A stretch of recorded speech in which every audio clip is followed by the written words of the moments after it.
রাজধানীর একটি হোটেলে ব্র্যান্ডিং বাংলাদেশ ও ব্যাংক রেমিটেন্স অ্যাওয়ার্ড অনুষ্ঠানে বক্তব্য রাখছেন বাংলাদেশ ব্যাংকের governor doctor Ahsan H Mansur. আমরা সরাসরি চলে যাচ্ছি সেখানে।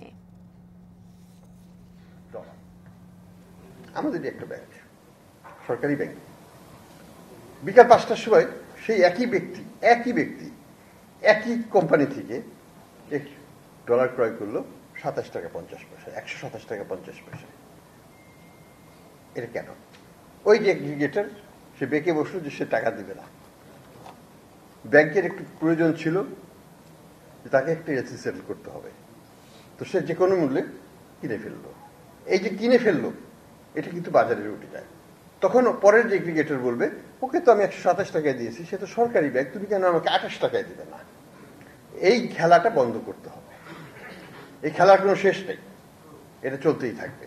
আমি 28 টাকা দিলে সে বলবে 30 টাকা দাও, 30 টাকা দিলে বলবে 35 টাকা দাও। কাজেই এখানে আমি মনে করি ক্ষমতার সোর্স কিন্তু আমরা, আমাদের দেশে তাদের টাকা পাঠাতেই হবে। আমরা যদি তাদের কাছ থেকে 7 দিন না নিই, তারা কিন্তু আউট অফ বিজনেস হবে।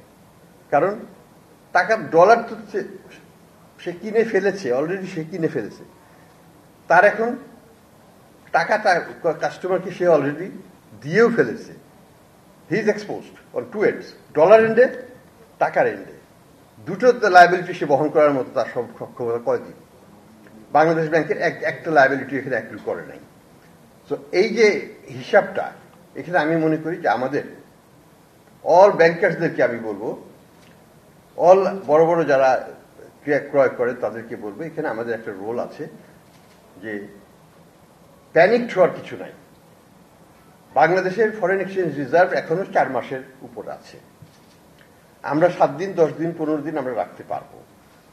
আমাদেরকে এগ্রিগেটরের কাছ থেকে না কিনলেও চলবে। ওই 10টা এগ্রিগেটরকে ব্যান করে দিলেও আমাদের কিছু আসে যায় না।